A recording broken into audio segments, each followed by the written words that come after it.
Caramba, o tempo tá muito bonito hoje, mas eu vou ser muito sincero. Eu tenho certeza que você já pediu um vinho errado e você não sabia.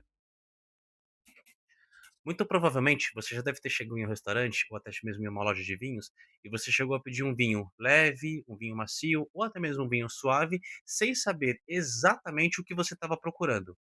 Hoje eu vou ajudar a você a escolher um vinho, seja em um restaurante, em uma prateleira de mercado. E hoje nós vamos entender, aliás, eu vou ajudar você a entender a diferença entre o vinho leve para o vinho encorpado. E eu vou pedir uma coisa para você que está começando agora no mundo do vinho: não escolha um vinho pela uva. A gente vai ver isso no vídeo.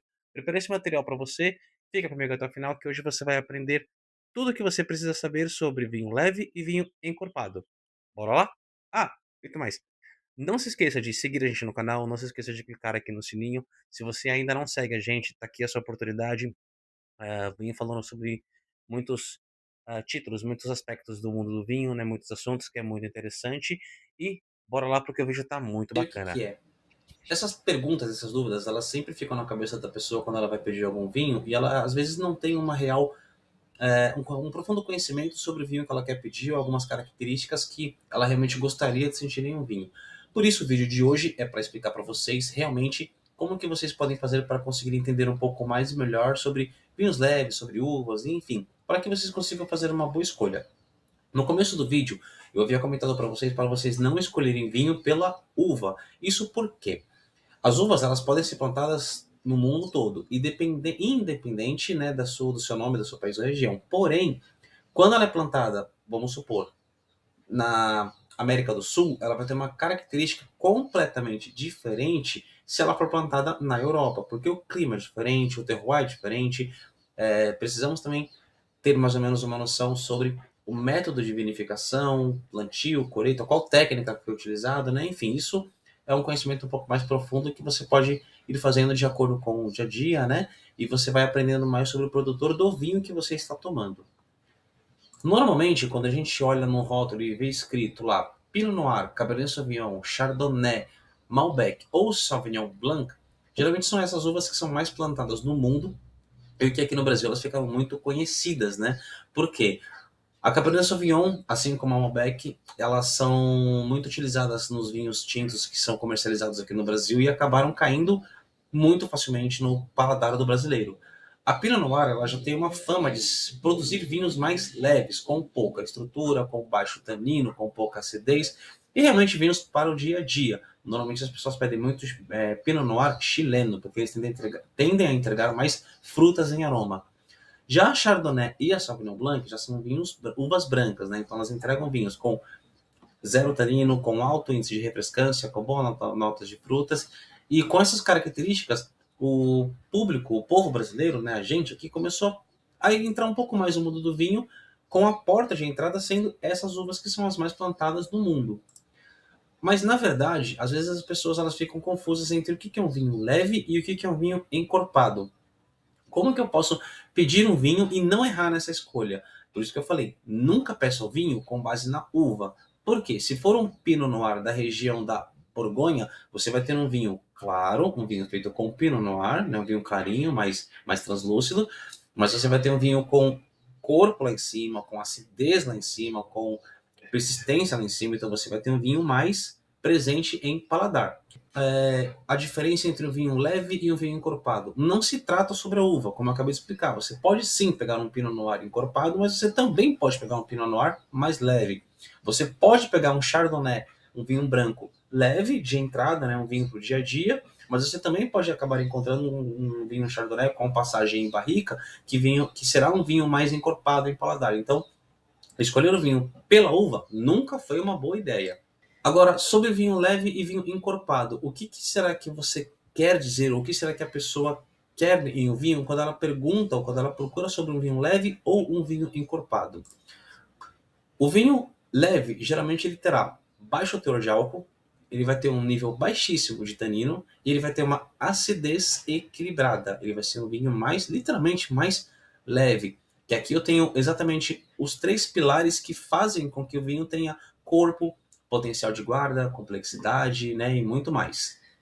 Quando se trata agora de vinho encorpado, a lista fica um pouquinho maior, Ele já tem teor alcoólico um pouco mais alto, eles têm taninos mais intensos, possuem um potencial de guarda muito maior e eles possuem aromas mais complexos.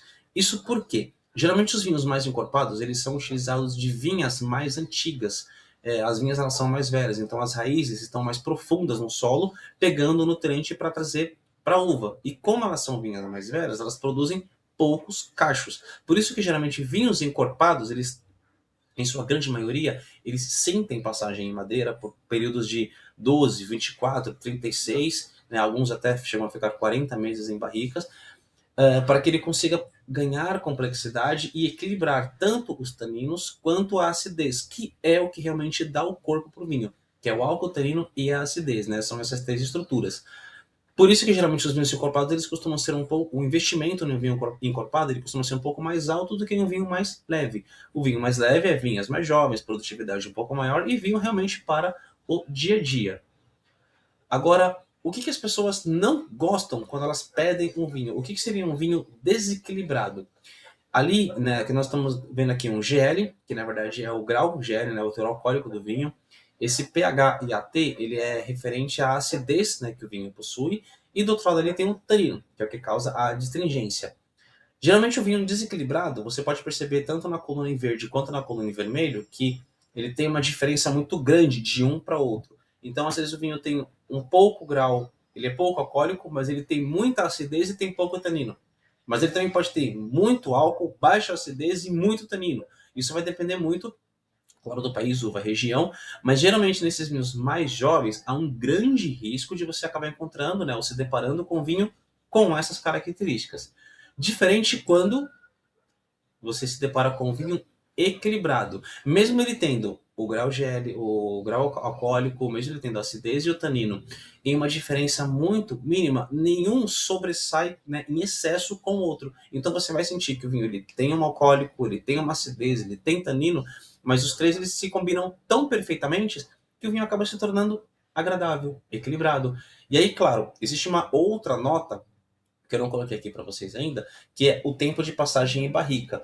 Quanto mais tempo o vinho fica, mais equilibrado, mais complexo e às vezes até mais evolutivo ele vai se tornar, então a experiência acaba se tornando mais completa. Isso vai depender de se for uma madeira de carvalho francês, se for uma barrica de carvalho americano, entrega notas diferentes, se for tanque de cimento, tanque de inox. Então, falar de processo de produtividade de vinho é realmente bem complexo. Mas aqui nós já conseguimos entender realmente um panorama do que eu posso estar explicando para vocês na hora de se escolher um vinho.